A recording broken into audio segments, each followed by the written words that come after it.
CM Dhami का बड़ा फैसला, जन जन की सरकार, जन जन के द्वार अभियान की बड़ी अवधि।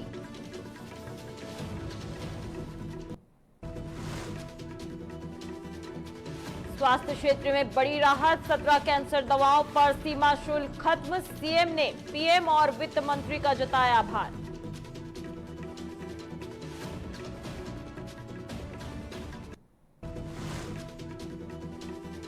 उत्तराखंड कांग्रेस का बड़ा ऐलान, 16 फरवरी को होगा राज्यपाल आवास का घेराव, धामी के खिलाफ हल्ला बोल।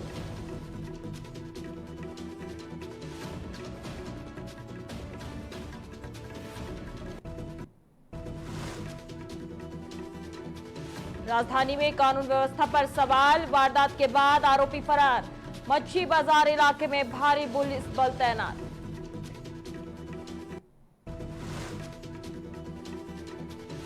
विकसित भारत 2047 का मजबूत आधार, नानकामता जिले समेत कैबिनेट मंत्री ने गिनाई योजना की खूबियां।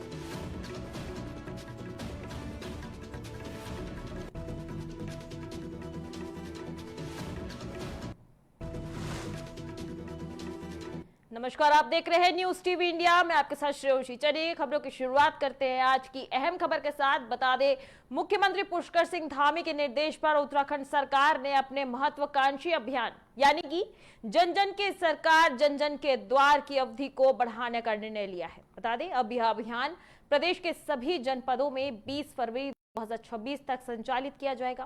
पहले इस अभियान की समय सीमा 31 जनवरी 2026 तक निर्धारित थी, लेकिन जनता के भारी रिस्पांस और अधिक से अधिक लोगों को सरकारी योजनाओं का लाभ पहुंचाने के उद्देश्य से इसे आगे बढ़ाया गया है।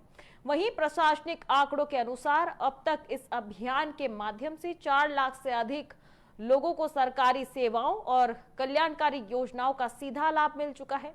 वहीं मुख्यमंत्री धामी ने स्पष्ट किया है कि सरकार का लक्ष्य अंतिम छोर पर बैठे व्यक्ति की समस्याओं का समाधान उनके घर के पास ही करना है।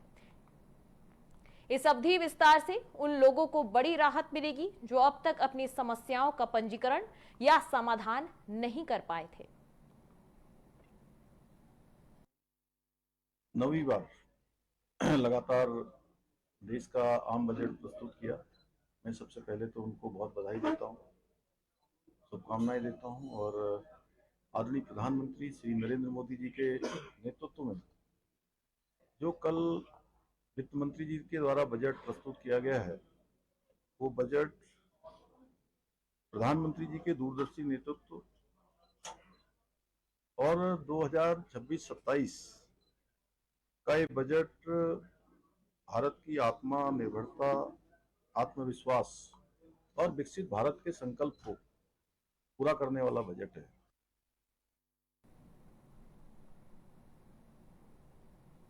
केंद्रीय वित्त मंत्री द्वारा संसद में पेश किए गए 9वीं बार के ऐतिहासिक बजट पर मुख्यमंत्री पुष्कर सिंह धामी ने प्रेस कॉन्फ्रेंस कर प्रधानमंत्री नरेंद्र मोदी और वित्त मंत्री का आभार प्रकट किया। बता दें कि मुख्यमंत्री ने कहा कि यह बजट केवल एक वित्तीय दस्तावेज नहीं बल्कि विकसित भारत 2047 का लोक कल्याण का सशक्त संकल्प है।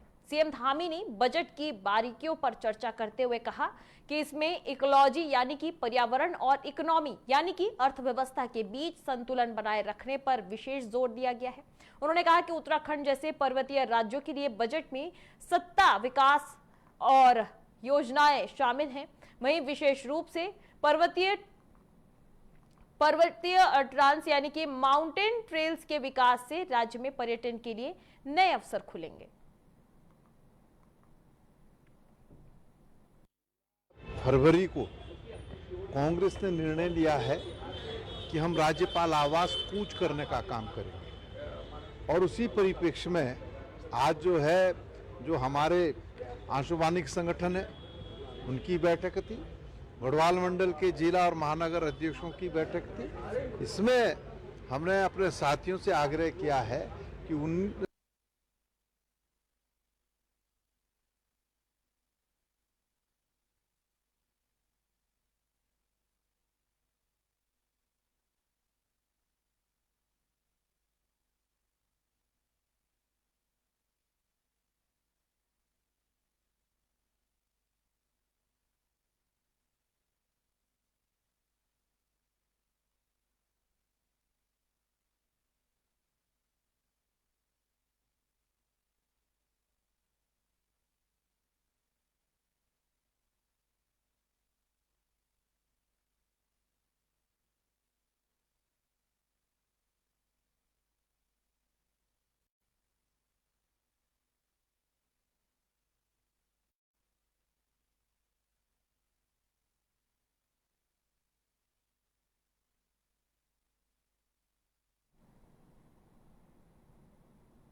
बढ़ते अगली खबर की ओर। उत्तराखंड के कोटद्वार निवासी दीपक का मामला अब राष्ट्रीय स्तर पर गूंजने लगा है। बता दें, लोकसभा में नेता प्रतिपक्ष राहुल गांधी ने दीपक को भारत का हीरो बताते हुए उनके साहस की सराहना की और पूरी मजबूती के साथ उनके साथ खड़े होने का वादा किया। बता दें, राहुल गांधी के इस बयान के बाद प्रदेश की सियासत पूरी तरह गर्मा गई है। वहीं कांग्रेस इसे सच की लड़ाई बता रही है। इसके साथ ही बीजेपी और दक्षिणी पंथी संगठनों ने इसे खासी प्रतिक्रिया देखी जा रही है। इस पूरे घटनाक्रम पर कोटद्वार के पूर्व विधायक और वरिष्ठ कांग्रेस नेता डॉक्टर हरक सिंह रावत ने भी अपनी चुप्पी तोड़ी है और साथ ही बजरंग दल के कार्यकर्ताओं पर निशाना साधते हुए उन्होंने फर्जी करार दिया है।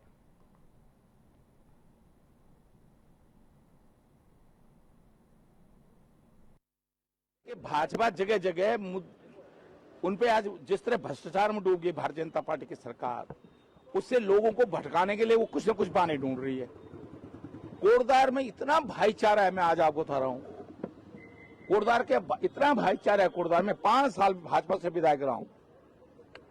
मेरे पे मुस्लिम बहनें आती थी, उनकी भी मैं उतनी मदद करता था जितनी हिंदू बहनों की मदद करता था। बेटियों की फीस, मैंने मुस्लिम बेटियों की फीस जमा करी। और कोटद्वार में मैं आज आप बता दूं, 80% मुस्लिम बहनों को, मुस्लिम भाइयों को घरवाली आती है। राजधानी के दिल कहे जाने वाले कोतवाली क्षेत्र के मच्छी बाजार इलाके में आज एक दिल दहला देने वाली वारदात सामने आई है। यहां एक 23 वर्षीय युवती की धारदार हथियार से गला रेत कर निर्मम हत्या कर दी गई। इस घटना के बाद से पूरे व्यापारिक क्षेत्र में दहशत और आक्रोश का माहौल है। बता दें, जानकारी के अनुसार युवती जब अपने घर से बाहर निकली थी तब एक युवक उससे बातचीत करने लगा। इसी दौरान अचानक युवक ने आओ देखा ना ताओ देखा, पास रखे धारदार हथियार से युवती की गर्दन पर वार कर दिया। हमला इतना जोरदार था कि युवती ने मौके पर ही दम तोड़ दिया। इधर आरोपी वारदात को अंजाम देकर मौके से फरार हो गया और साथ ही सूचना मिलते ही कोतवाली पुलिस और आला अधिकारी भारी पुलिस बल के साथ मौके पर पहुंचे। पुलिस ने शव को कब्जे में लेकर पोस्टमार्टम के लिए भेज दिया है और लगातार इस मामले पर जांच जारी है।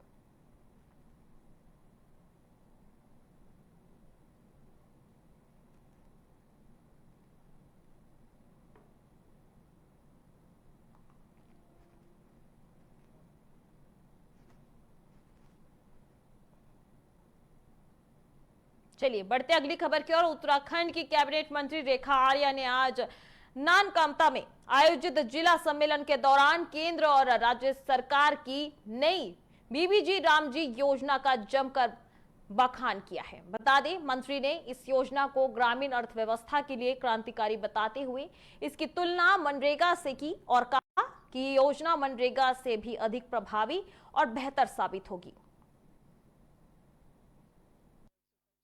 रोजगार जो भारत सरकार दे रही है, यदि उसमें कोई विलंब जी राम जी का जो योजना है, जिस प्रकार से माननीय प्रधानमंत्री जी ने मनरेगा को एक नए स्वरूप में और एक नई व्यवस्था में और एक अर्थव्यवस्था में किस प्रकार से ग्रामीण अर्थव्यवस्था मजबूत हो सके, एक ग्रामीण जो है गरीब ग्रामीण कैसे सशक्त हो सके, उसे किस प्रकार से रोजगार परक गारंटी उसे प्राप्त हो सके, प्लस यदि उसे 125 दिनों का रोजगार जो भारत सरकार दे रही है, यदि उसमें कोई विलंब हो जाए तो उसका बेरोजगारी भत्ता उसे मिले। जी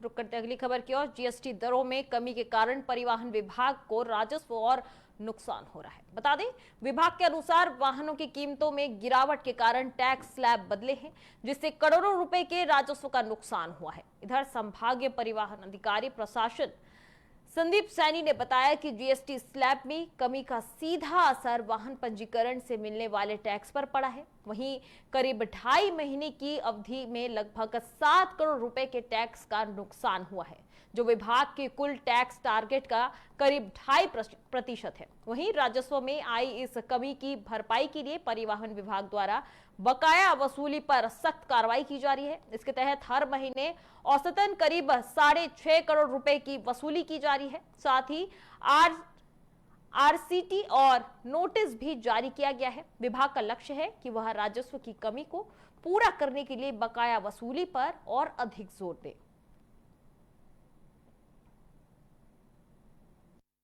भारत सरकार द्वारा जो जीएसटी में कटौती की गई है स्लैब, उससे क्या हुआ कि हमारे जितने भी व्हीकल्स बिके हैं उनकी स्लैब चेंज हो गई। जैसे अगर कोई गाड़ी 10.5 लाख की थी तो वो 10 लाख से नीचे आ गई, तो हमारे टैक्स का जो स्लैब्स होता है वो चेंज हो गया।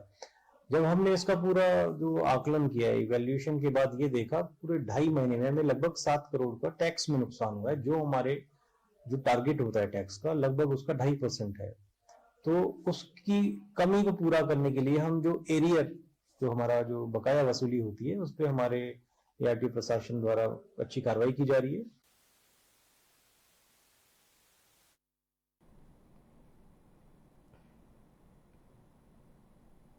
हाल ही में प्रदेश के कोटद्वार में एक मुस्लिम दुकानदार के कपड़ों की दुकान का नाम बाबा रखे जाने के कारण हिंदू संगठनों द्वारा विरोध किया गया है। यह मामला सड़कों पर तनावपूर्ण माहौल के रूप में बदल गया है।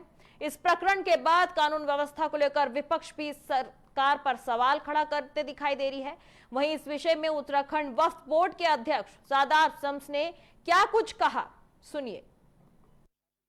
लेगा कुछ लोग अपनी छोटी और हल्की राजनीति के चलते इस तरह की हरकतें करते हैं और उन लोगों को, वो ब्लैक शिप्स को सरकार और प्रशासन चिन्हित करता है और हमारा प्रशासन सक्षम है तमाम मामलों को काउंटर करने के लिए। और मुझे पूर्ण विश्वास है कि जिस तरह की कुछ घटनाएं ये हुई हैं, ये दोबारा नहीं दोहराई जाएंगी और इसका पूरी जिम्मेदारी प्रशासन अपने ऊपर लेगा और उनको लेना भी चाहिए, क्योंकि उन्हीं का विषय है। किसी कीमत पर ये उत्तराखंड की मजबूत सरकार है, किसी के साथ अन्याय। मुख्यमंत्री के निर्देश पर हरिद्वार वासियों की समस्याओं के त्वरित समाधान के उद्देश्य से जिला प्रशासन द्वारा जन सुनवाई कार्यक्रम का आयोजन किया गया। बता दें, मुख्य विकास अधिकारी ललित नारायण मिश्रा की अध्यक्षता में जिला कार्यालय सभागार में आयोजित इस जन सुनवाई कार्यक्रम में बड़ी संख्या में फरियादी अपनी समस्याएं लेकर पहुंचे। इधर कार्यक्रम के दौरान विभिन्न विभागों से संबंधित कुल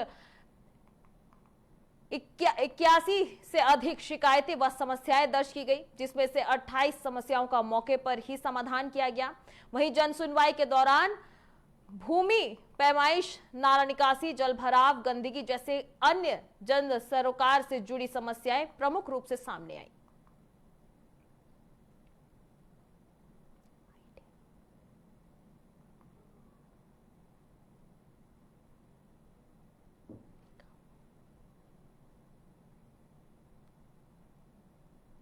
खबरों में आगे बढ़ते हैं। देश भर में राष्ट्रीय स्वयंसेवक संघ अपने 100 वर्ष पूरे होने के उपलक्ष्य में शताब्दी समारोह मना रहा है और इसी कड़ी में उत्तराखंड के उधम सिंह नगर जिले के जसपुर में एक विशाल विराट हिंदू सम्मेलन का आयोजन किया गया।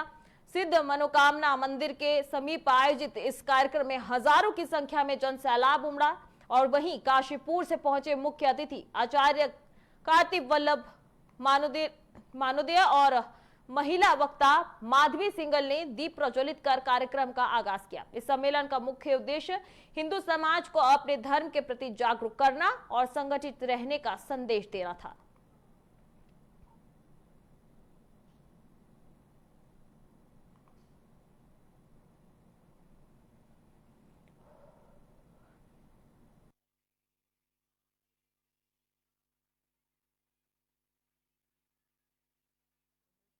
संगठित हों राष्ट्रीय स्वयंसेवक संघ के द्वारा और हमारे जितने भी कार्यकर्ता हैं इस हिंदू सम्मेलन में, जिन्होंने अथक प्रयास के बाद शिवाजी बस्ती जसपुर में यह कार्यक्रम किया।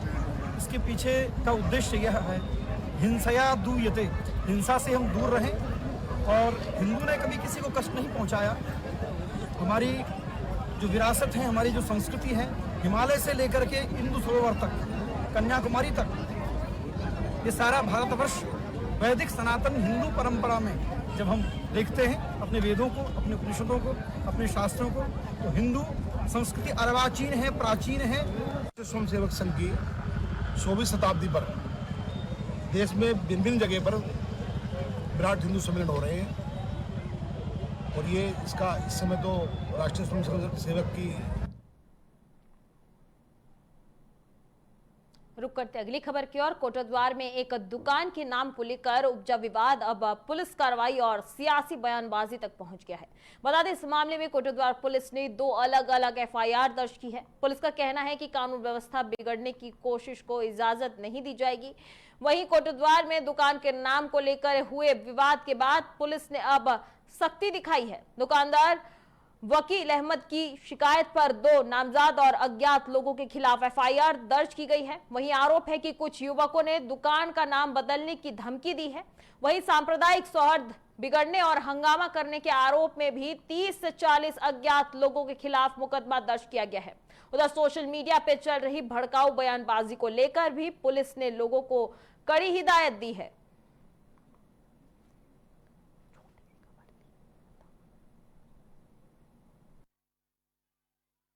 मीडिया पर कुछ लोग भ्रामक तथ्य और प्रसारित कर रहे हैं, तो सभी से मेरा निवेदन है कि इस तरह से किसी भी तरह के बहकाव में ना आए और शांति व्यवस्था बनाए रखें और किसी को भी मतलब इस तरह से गलत तथ्यों को प्रसारित करने का कोई अधिकार नहीं है। और अब हम लोग सोशल मीडिया पर भी मॉनिटरिंग कर रहे हैं। ऐसे जो भी लोग गलत तथ्यों को करेंगे और जिससे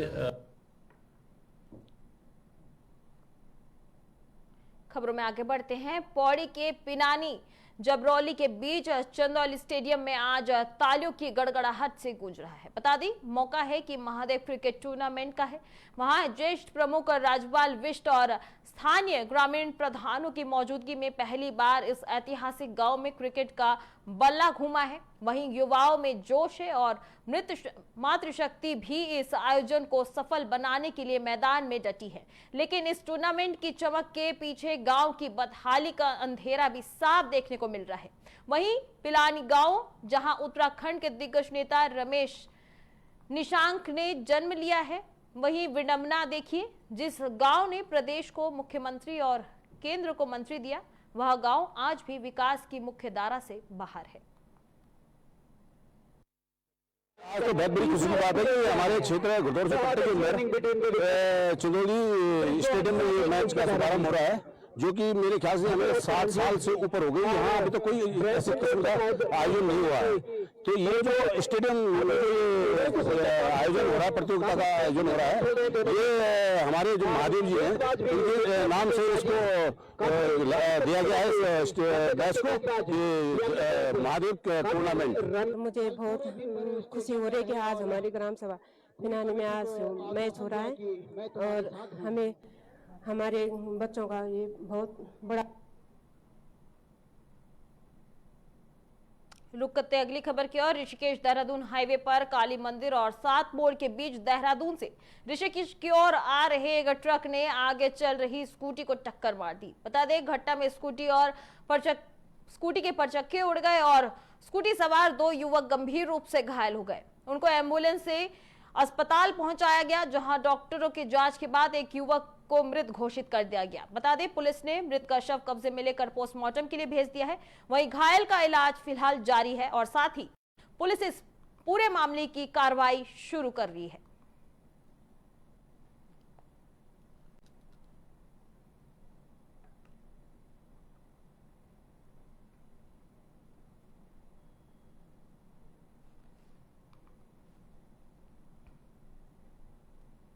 अब खबर अल्मोड़ा जिले से है, जहां अल्मोड़ा जिले के विकास खंड सल्ट अंतर्गत मरचूला बेरखाल मोटर मार्ग पर दुर्घटना संभावित स्थानों पर सुरक्षा इंतजाम न होने से ग्रामीणों में भारी रोष है।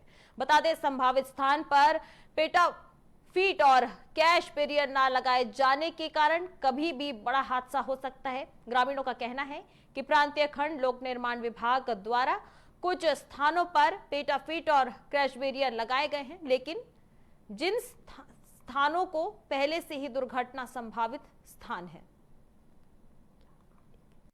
मरचूला के पास एक घटना हुई थी, विभाग द्वारा उसके बाद यहाँ पे डिवाइडर सेट और पिलर का कार्य किया गया था, लेकिन उन जगहों पे किया नहीं जहाँ पे दुर्घटना होने की संभावना है। ऐसी जगहों पे करा जहाँ पे उन्हें लगता है कि यहाँ पे कार्य हो सकता है और यहाँ पे सामने ही कोई घटना हो सकती है और बड़ी जनहानि हो सकती है। विभाग द्वारा हमें ये बोल रहे हैं, विभाग ठीक है, हम लगाएंगे डिवाइडर, क्योंकि कुछ टाइम पहले यहाँ पे 28 जनवरी को विकासनगर के खेड़ा पत्थर इलाके में एक घटना हुई। यह फेरी लगाने का काम करने वाले 2 कश्मीरी युवक विकासनगर पहुंचे। इसी दौरान वे एक दुकानदार संजय यादव की दुकान से खाने का सामान लेने गए, जहां किसी बात को लेकर विवाद हुआ। वहीं विवाद इतना बढ़ गया कि दुकानदार ने दोनों कश्मीरी युवक के साथ मारपीट कर दी। इस घटना में दोनों युवकों को गंभीर चोटें आई। मामला बढ़ने पर पुलिस ने कार्रवाई करते हुए दुकानदार संजय यादव को हिरासत में ले लिया और बाद में उसे जेल भेज दिया। इस घटना को लेकर मामला लगातार गर्माता जा रहा है। यहां तक कि जम्मू कश्मीर के मुख्यमंत्री ने भी इस मुद्दे पर उत्तराखंड के मुख्यमंत्री से नाराजगी जताई थी। अब कई हिंदू संगठन दुकानदार के परिवार के समर्थन में सामने आए हैं। कश्मीर के व्यापारियों का दिखाया जा रहा है कि उनको प्रताड़ित किया गया। हमने कल भी वीडियो जारी किया था, हम बड़ा स्पष्ट कह रहे हैं 28 तारीख की घटना थी। हमने कल तक कोई किसी को किसी तरह का कोई वो नहीं किया, लेकिन जिस तरह की जानकारी आ रही है कि उनके द्वारा जब पुलिस ने एक मुकदमा दर्ज कर लिया, पुलिस ने जो पीड़ित के कहने पे मुकदमा दर्ज किया, उसे अरेस्ट कर लिया, सारी चीजें हो गई। हम आपको दिखाते हैं कि मीडिया जो ये मीडिया ट्रायल चलाया जा रहा है, हम मीडिया को मना नहीं कर रहे मीडिया चलाए, लेकिन पर्सनल चैनलों से जिस तरह के ट्रायल चलाए जा रहे, ये है सैयद फैज की आईडी। इस आईडी को अगर आप पढ़ेंगे हम सार्वजनिक कर देंगे। ये बयान दे रहा है, मैं वर्ड आप बीप कर लेना, आंख वो मतलब उस महिला के लिए बोल रहा है, यादव साहब की पत्नी के लिए बोल रहा है कि आंख तो छोड़िए, उसे देखकर कुछ भी।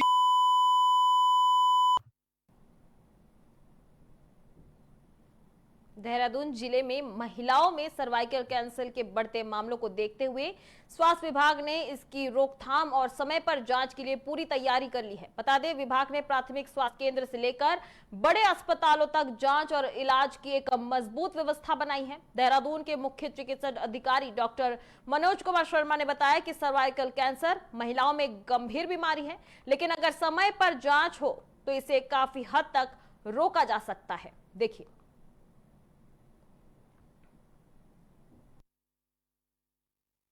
देखिए, जहाँ से सर्वाइकल कैंसर की बात करें, आप ठीक कह रहे हैं कि बहुत इम्पोर्टेंट ये एक कारण है महिलाओं की मृत्यु का, जो सर्वाइकल कैंसर है।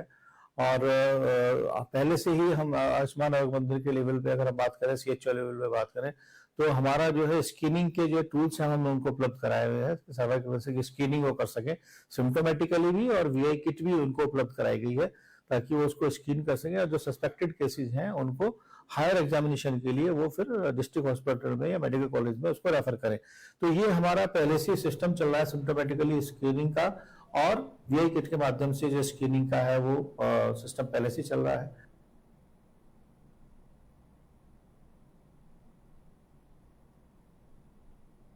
बढ़ते अगली खबर की ओर। ऋषिकेश में शिवाजी नगर, मीरानगर और बापूग्राम मनसा देवी के हजारों लोग अपने घर और जमीन बचाने के लिए सड़क पर उतर आए हैं। बता दें, लोग बापूग्राम बचाओ संघर्ष समिति के बैनर तले एक बड़ी रैली निकाल रहे थे। इस रैली में लगभग 15,000 लोग शामिल हुए और एकता दिखाकर सरकार को अपना संदेश दिया। लोगों ने मांग की कि वन भूमि प्रकरण में डिफॉरेस्ट का प्रस्ताव पास केंद्र सरकार को भेजा गया है और इस इलाके को राजस्व ग्राम घोषित किया जाए। वहीं रैली करीब 1.5 किलोमीटर लंबी थी और 8 किलोमीटर की दूरी तय करके तहसील परिसर पहुंची, जहां SDM को ज्ञापन सौंपा गया। इधर लोगों ने जोर देकर कहा कि वे अपने घर उजड़ने से बचाना चाहते हैं।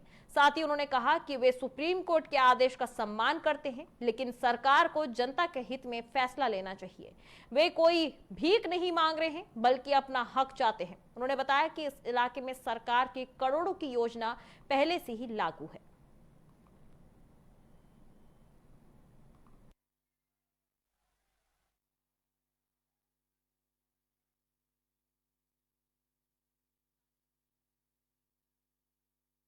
विकास योजनाओं का हवाला देते हुए लोग अपने हक की मांग कर रहे हैं और लगातार लगभग हजारों की संख्या में लोग यहां जुटे हैं। लोगों की मांग है कि सरकार से जो उनकी जमीन है वो बचाए जा सके। साथ ही सुप्रीम कोर्ट के आदेश का हवाला देते हुए उन्होंने कहा कि सुप्रीम कोर्ट के आदेश का वो सम्मान करते हैं। साथ ही उनकी जो जमीन है वो उन्हें लौटाया जाए। साथ ही बापू ग्राम बचाओ संघर्ष समिति के बैनर तले ये बड़ी रैली निकाली गई। आपको बता दें 15,000 लोग इसमें शामिल हुए हैं। वहीं एकता दिखाकर सरकार को वे अपना संदेश दे रहे थे ताकि भूमि प्रकरण में डिफॉरेस्ट का प्रस्ताव पास केंद्र सरकार को भेजा जाए। सीखना पड़ेगा, क्योंकि जब भी रोजी रोटी और मकान की लड़ाई हुई है और तानाशाही के विरुद्ध भी है, तो एक नई क्रांति का उदय हुआ है। तो ये क्रांति की शुरुआत है। अगर सरकार नहीं चाहती है तो ये सरकार के लिए बहुत बड़ा नुकसान होने वाला है। कितने लोग प्रभावित हो रहे हैं सुप्रीम कोर्ट के आदेश से? मैं समझता हूँ कि कम से कम 1 लाख लोग सुप्रीम कोर्ट के आदेश से प्रभावित है और इसलिए आज कम से कम 25,000 30,000 लोग आज यहाँ पे जमीन पर सड़क पर उतर चुके हैं। क्या मांग हो रही है यहाँ पर? हमारी एक मांग है कि या तो राजस्व ग्राम घोषित किया जाए, राजस्व ग्राम घोषित किया जाए इसको, और जो इनकी जंगल जमीन है इनको वापस की। उत्तराखंड की सरकार एक बार फिर गर्मा गई है। बता दें कांग्रेस ने धामी सरकार पर कानून व्यवस्था और भ्रष्टाचार के आरोप लगाते हुए बड़ा हमला किया है। वहीं विकासनगर के एक निजी होटल में प्रेस कॉन्फ्रेंस आयोजित की गई। इसमें कांग्रेस के पूर्व अध्यक्ष और चुनाव संचालन समिति के अध्यक्ष प्रीतम सिंह ने प्रदेश सरकार को कटघरे में खड़ा किया और 16 फरवरी को राजभवन घेराव करने का ऐलान किया। बता दें प्रीतम सिंह ने कहा कि उत्तराखंड में कानून व्यवस्था पूरी तरह से बिगड़ चुकी है, भ्रष्टाचार अपने चरम पर है और अपने खनन माफिया पे लगाम है। उन्होंने बताया कि नियमों की खुलेआम अवहेलना हो रही है, लेकिन सरकार देखती रह रही है। कांग्रेस इस ऐलान के बाद प्रदेश में राजनीति में हलचल तेज हो गई है। अब यह देखना होगा कि सरकार कांग्रेस के आरोपों का क्या जवाब देती है और राजभवन घेराव के मुद्दे पर आगे क्या होता है।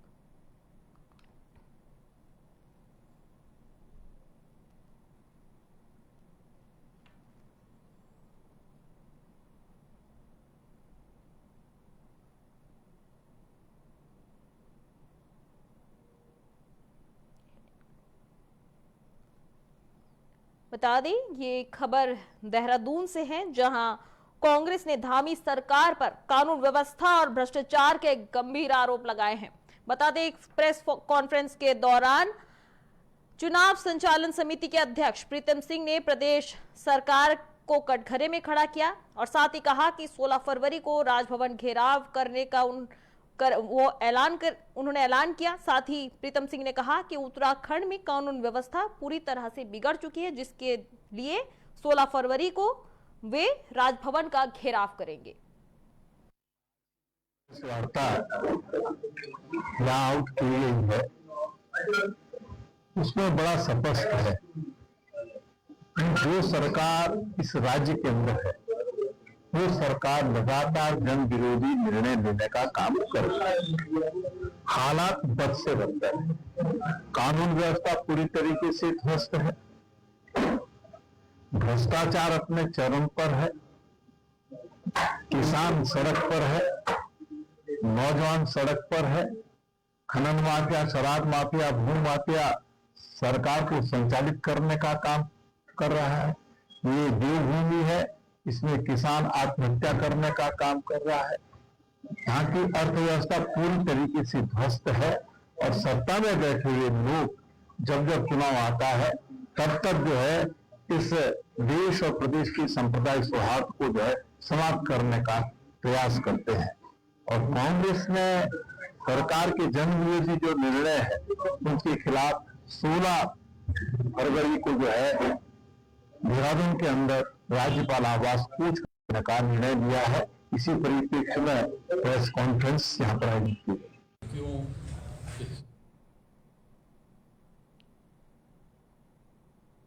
तो फिलहाल मेरे साथ इस बुलेटिन में इतना ही। आगे की देश दुनिया की तमाम खबरों के लिए आप देखते रहिए न्यूज़ टीवी इंडिया। नमस्कार।